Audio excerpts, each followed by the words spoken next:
Greetings. Thursday, the 22nd of October, 11 o'clock in the morning, almost. Very nice day outside. In fact, it's been good for the last couple of days. Been away up to Northumberland. Lots of shots in the Flickr accounts of mostly architecture and detail and things like that. So hop along to there and have a look.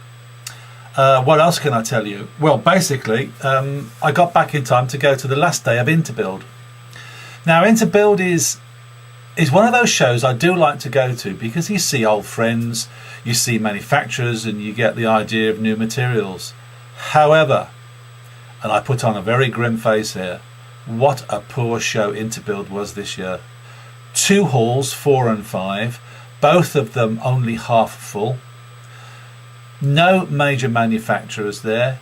None of the Kingspans, none of the Bricks, none of the Insolents, none of the Condors of this world. Absolutely nothing other than 1 or 2 interesting companies, but no big boys there at all.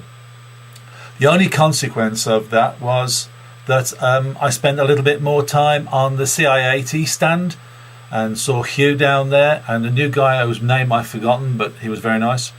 Had a chat with them and also went to the CU. Now, Computers Unlimited are the resellers in the UK for Vectorworks. And there's a very nice lady called Tamsin Slater there who works for her own company and resells Vectorworks out into the marketplace.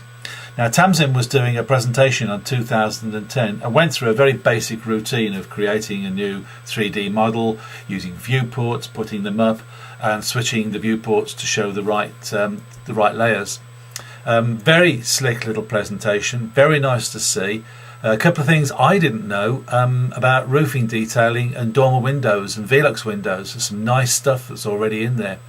So the day wasn't lost because I watched a very good presentation from Tamsin. What else? The blog site is going quite well. Obviously, because I was away for 4 days, I didn't put anything up, but I'm back apace now, and there's a couple of nice things. Have a look at the staircase or the piano staircase. I think it's wonderful. I just think it's really good.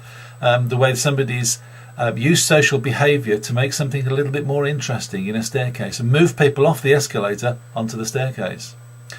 Follow the link through and have a look at the YouTube site where that piano staircase is, and just have a look at the waste paper bin that somebody put into a park. The endless bottomless bin. It's fantastic. Again, a nice social behaviour experiment that's actually working very well. Loved it.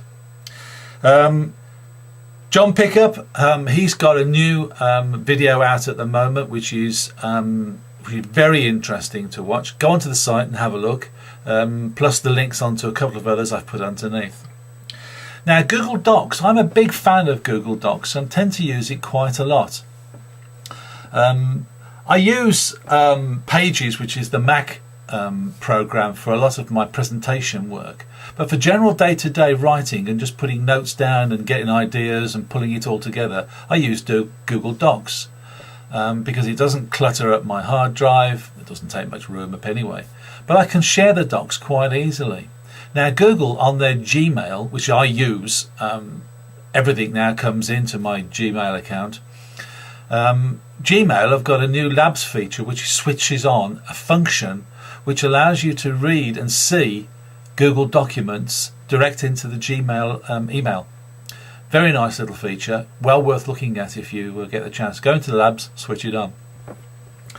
So that's it really, except for one interesting thing. Now, I picked this up and it's The Economist. Can you see that? Now, The Economist, it came in the Sunday Times over the weekend. I was away on holiday, so I bought the Sunday Times to read in breakfast one morning. And there's a very nice article here, and I'll blog it. It's about running on air. Powering hybrid cars with compressed air rather than electric motors. Don't mock it.